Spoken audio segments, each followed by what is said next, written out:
अस्सलाम वालेकुम। Chandio can talk की एक ब्रांड न्यू एपिसोड के साथ हमारे पास आज एक ऐसे बॉडी बिल्डर हैं, एक मैन फिजिक के एक ऐसे एथलीट हमारे पास मौजूद हैं जिन्होंने पाकिस्तान में तकरीबन हर टाइटल ही खेला है और तकरीबन सारे टाइटल ही जीते हैं। तो मैंने इनको कल स्क्रॉल किया, इनका इंस्टाग्राम स्टॉक किया इनका इंस्टाग्राम, तो पता चला भाईजान हमारे पाकिस्तान में ऐसे भी बॉडी बिल्डर्स हैं, हमारे कराची में भी ऐसे बॉडी बिल्डर्स हैं जो कि बहुत काबिल हैं। तो आपकी मुलाकात मैं करवाता हूँ हैरी भाई से, और हैरी भाई आप अपनी जो है वो पूरी स्टोरी आपको बताएंगे कि किस तरह वो बॉडी बिल्डर बने और कुछ हम उनसे सीखेंगे भी। हैरी भाई अस्सलाम वालेकुम। वालेकुम सलाम। कैसे, ठीक ठाक हैं हैरी भाई? बहुत शुक्रिया, आपने मुझे वक्त दिया। हैरी भाई सबसे पहले अपना हाइट, वेट और एज बताइएगा।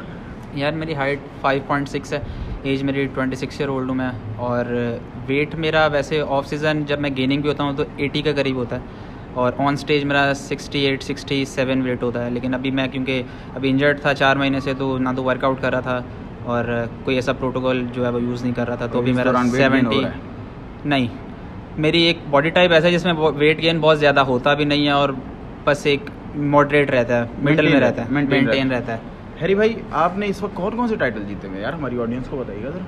अच्छा, मैं 2020 में मैंने पहला अपना कॉन्टेस्ट खेला था मिस्टर कराची मैन फिज़िक में, जो मैंने टाइटल विन किया था, और 2021 में मैं मिस्टर सिंध बना था मैन फिज़िक में, और उसके बाद 2023 में मैंने ओपन में कन्वर्ट कर दिया, और अभी जो मैं मिस्टर पाकिस्तान बना हूँ मैं ओपन बॉडी बिल्डिंग में बना हूँ। ओपन बॉडी बिल्डिंग में अभी आप कह सकते हैं कि मैं अब प्रो बॉडी बिल्डिंग में हूँ। मैं बॉडी बिल्डिंग में, हाँ, man physique athlete no any more, अब मैं इसमें बॉडी बिल्डिंग में कन्वर्ट हो चुका हूँ। Very nice. अच्छा हैरी भाई ये बताइएगा कि ये सफ़र आपने कब स्टार्ट किया था और ये कैसे स्टार्ट किया था, ज़रा ये हमारे व्यूअर्स को अपनी स्टोरी तो बताएं यार। मोटिवेशन जो है ना वो मेरे डैड है मेरी, और उन्हीं को देख के मैंने बॉडी बिल्डिंग स्टार्ट किया। बचपन से उन्हीं को देख के मैं कोशिश करता था कि उनको फॉलो अप करूं जब बड़ा हो जाऊं, और बस वही मेरी एक इंस्पिरेशन थी, उन्हीं वही मेरे आइडल हैं, उनको देख के मैंने बॉडी बिल्डिंग स्टार्ट की।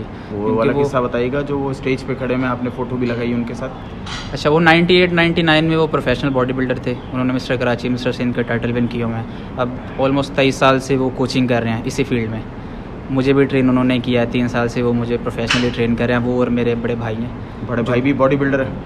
वो ट्रेनर, प्रोफेशनल ट्रेनर हैं, वो प्रोफेशनल्स को वर्कआउट करवाते हैं। Very nice.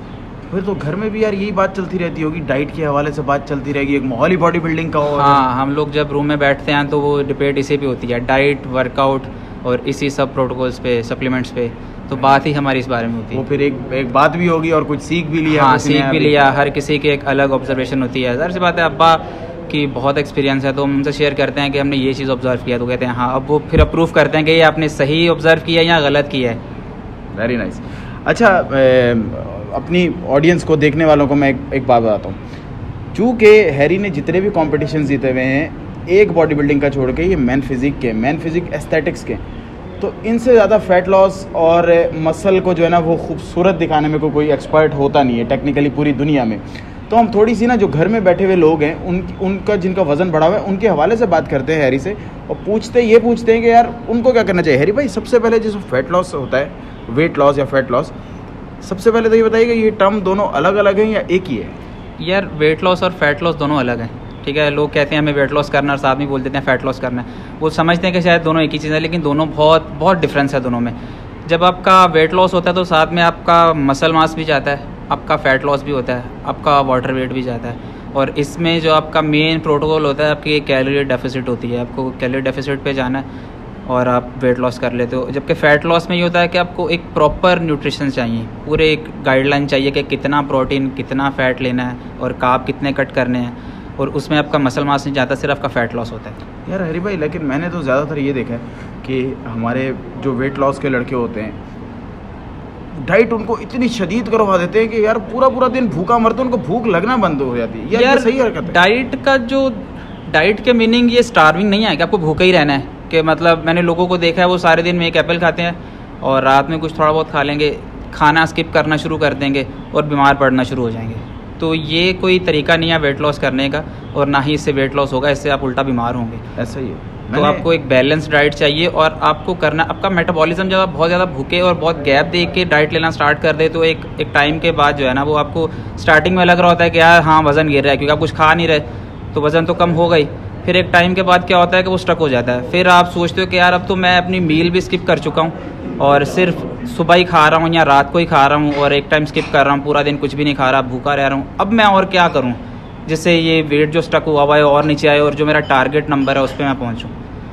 तो आपका मेटाबॉलिज्म उस टाइम पे इतना स्लो हो चुका होता है कि आप जब दोबारा खाना स्टार्ट करते हो तो डबल पुट ऑन कर लेते हो। सबको करना क्या होता है कि आप कैलोरी डेफिसिट करते हो और कैलोरीज को डिवाइड कर दो। सारा दिन थोड़ा थोड़ा खाना आप खाते रहो, 2-2 3-3 घंटे के बाद अपनी डाइट कस्टमाइज़ करके अपने ट्रेनर के साथ प्लान कर लें, जो भी आपको वो रिकमेंड करते हैं कि आपको ये चीज़ लेनी है, ये चीज़ नहीं लेनी।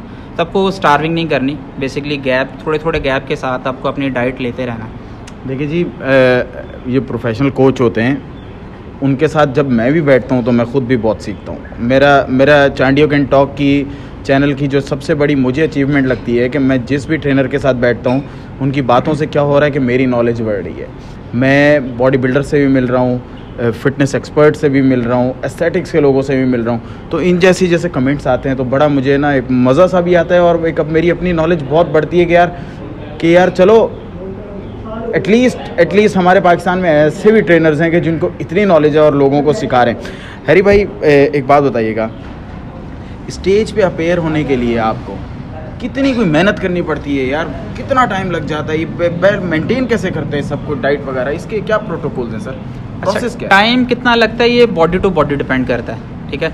अगर आपको गेनिंग करनी है और उसके बाद आपको श्रेड होना है तो उसका एक लंबा प्रोसीजर है। लेकिन अगर आपके पास अच्छा मसल मास है, सिर्फ आपको श्रेड होना है तो फिर वो उसका टाइम पीरियड थोड़ा सा शॉर्ट होगा।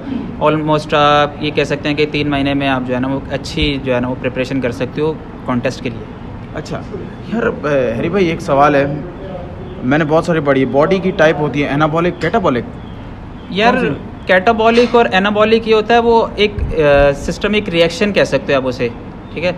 जब आपका मसल टूटते हैं या आप डाइट नहीं लेते, ठीक है, और आप वर्कआउट बहुत ज़्यादा करते हैं तो बॉडी कैटाबॉलिक स्टेज में चली जाती है। वो आपके मसल से एनर्जी लेना शुरू कर देती है क्योंकि आप बाहर से इनटेक नहीं कर रहे जैसे ही, तो फिर आपके जो मसल मास है वो वहाँ से एनर्जी लेना शुरू कर देती है तो आपके मसल कम होना शुरू, वेट, ये मसल लॉस, हाँ मसल ब्रेकडाउन कहते हैं उसे। ऐसा नहीं होना चाहिए, ऐसा नहीं होना चाहिए। अच्छा हैरी भाई, एक हमारे देखने वालों के एक तो बड़ी मसल ब्रेकडाउन जो होता है उसे आप कैटाबॉलिक कहते हैं, ठीक है। और जब आप डाइट लेते हो और मसल बिल्डिंग को आप एनाबॉलिक।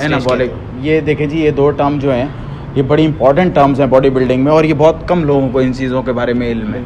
हमने इतना कुछ सुना है, सप्लीमेंट्स के नाम पूछ लें तो हम इतने बता देंगे, लेकिन जो ये मेन पॉइंट्स हम इसके बारे में तो हमें ये लोगों को मालूम ही नहीं है।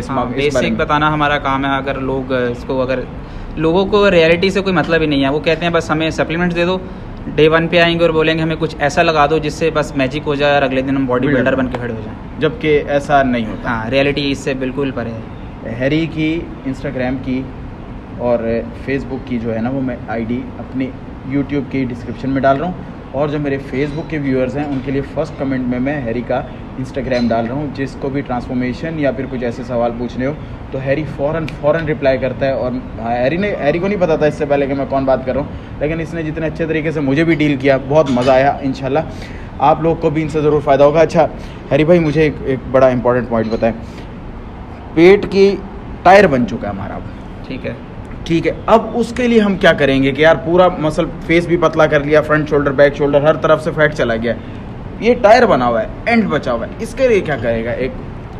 अच्छा यार देखो, बॉडी बेसिकली जो है ना, किसी तरीके का भी वर्कआउट करो, आपकी डाइट डिक्टेट करती है आप पतले होंगे या मोटे होंगे या फिट होंगे या फैटी होंगे, तो डाइट का बहुत मेन रोल होता है। सेकंड थिंग, आप अगर पूरी बॉडी आपकी स्किनी है और सिर्फ आपका पेट है जिस पे बहुत ज़्यादा फैट है, तो आप ऑब्वियसली पेट की एक्सरसाइज एब्डोमेन अपना ट्रेन करोगे और साथ में थोड़ा सा कार्डियो भी करोगे और अपना स्ट्रेंथ ट्रेनिंग तो आप करोगे ही साथ में। ऐसा ही। अच्छा जी, ये तो कुछ बातें होगी हमारी फ़ैट लॉस वालों के लिए। अच्छा हैरी भाई, एक बात बताएं, एक बच्चा नया आता है हमारे जिम में और मुझे कहता है कि मुझे फ़ौरन बॉडी बिल्डर बना दो, तो यार उनके लिए कुछ ऐसी एडवाइस देना कि यार फ़ौरन कुछ नहीं होता, कोई एक हिसाब किताब होता है, उसके बारे में थोड़ा गाइड करें जिस प्रोसेस से आप गुजरें। यार देखिए, हर बॉडी का एक अलग ग्रोथ रेट होता है, ठीक है, अलग ग्रोथ होती है, किसी की बहुत स्लो होती है, किसी की बहुत फास्ट होती है, तो फ़ौरन तो कुछ नहीं होता। हमारे हाथ में सिर्फ आपको ट्रेन करना है, आपको चेंज करना नहीं, वो आप खुद करोगे जब आप मेहनत करोगे। तो कंसिस्टेंसी बहुत ज़रूरी है, आप कंसिस्टेंस रहें और वर्कआउट करें और अच्छी डाइट लें तो आपको रिजल्ट ज़रूर मिलेंगे। अच्छा, आप क्या समझते हैं कितने % डाइट और कितने % जो है वर्कआउट? यार 70-30 कहते हैं, लेकिन मेरे ख्याल से वर्कआउट में भी बहुत एफर्ट लगानी पड़ती है, तो आप 60-40 कर ले मेरे अकॉर्डिंग। और इसके बीच में कहीं ना कहीं रेस्ट को भी आप एडजस्ट कर लें। बिल्कुल, रेस्ट तो बहुत ज़रूरी है, उससे ही रिकवरी होती है आपके मसल की। ये 3 चीज़ें बड़ी इंपॉर्टेंट है, रेस्ट, ट्रेनिंग और डाइट, आपकी डाइट। अच्छा हैरी भाई, एक बड़ा इंपॉर्टेंट क्वेश्चन, मतलब मैं इस वजह से हर बॉडी बिल्डर से ये सवाल पूछता हूँ कि यार ताकि लोगों को अवेयरनेस मिले कि ओवर द नाइट रिजल्ट्स के लिए जो चीज़ इस्तेमाल की जाती है वो बच्चों का काम नहीं है शैम्पू से नहाना, टू बी ऑनेस्ट। अब मैं आपको हैरी भाई मुझे बताइएगा स्टेरॉइड्स के बारे में आपका क्या स्टांस रहता है? यार बच्चे कहते हैं जी हमें बस बनाओ। यार आपको स्टेरॉइड, या जिस बंदे ने स्टेरॉइड ली है, आपने जिसको देखा उसने स्टेरॉइड ली, उसने क्यों ली है? क्योंकि वो प्रोफेशनल है, उसको कॉन्टेस्ट में पार्टिसिपेट करना है, वो एक प्रोफेशनल एथलीट है, तो वो उसकी नीड है, वो इसलिए ले रहा है। आप अगर एक नॉर्मल फिटनेस के लिए वर्कआउट कर रहे हो तो आपको उसकी कोई नीड नहीं है, और आपको लेनी भी नहीं चाहिए, और लगाने वाले को भी नहीं देना चाहिए। ठीक है, देखिए जी, हमने जितने भी प्रोफेशनल बॉडी बिल्डर्स का इंटरव्यू किया है उन्होंने पहले ही अटेम्प्ट में हमेशा एक बात की है कि अगर आप बिगिनर हैं या फिर आप नॉर्मल अपनी फिज़ीक को मेंटेन करना चाहते हैं तो आपको इन सब चीज़ों की कोई ज़रूरत नहीं है। अगर आपने स्टेज पे जाना है और एक लेवल पे कुछ चीज़ें अचीव करनी है तो उसके पूरी दुनिया में ही एक ऐसा स्टैंडर्ड बन चुका है कि आपको ये सब कुछ करना होता है। उसके लिए भी कोचेज़ होते हैं, प्रॉपर टेस्ट होने के बाद ये सब चीज़ें इस्तेमाल की जाती हैं। ऐसा ही है। अगर स्टेज पे जाना है या आपका एक गोल है कि मुझे एक्स्ट्रा ऑर्डिनरी बनना है, तब आप एक पॉइंट पे जाके, एक सर्टन पॉइंट पे जाके आप वो उस चीज़ को यूज़ करते हो। अदरवाइज आपको बिल्कुल बिगिनिंग में तो आपको लेना ही नहीं चाहिए, बिल्कुल गलत है। मैं रेकमेंड करना बिल्कुल नहीं करता, और मैं जितने ट्रेनर हैं, जितने कोचेज़ हैं, उनके आगे भी एक रिक्वेस्ट करता हूँ कि आप किसी को, अगर आपको कोई बोले भी तो आप उसको ना दें। देखिए जी, हमारे पाकिस्तान में ऐसे भी ट्रेनर है। हैरी की कंडीशन की आप फ़ोटोज़ ये इनके इंटरव्यू के साथ आप लोग मुस्तकिल देख रहे हैं। हैरी ऑफ सीज़न में इस वक्त, और पहले तो भाई मान ही नहीं रहा था, लेकिन मैंने इसको मनाया, खैर यार कुछ सिखा ही देते हैं हम अपने जूनियर्स को, प्रोफेशनल्स को, हमसे कुछ सीख ही लें। हैरी भाई बहुत शुक्रिया यार, आप आए।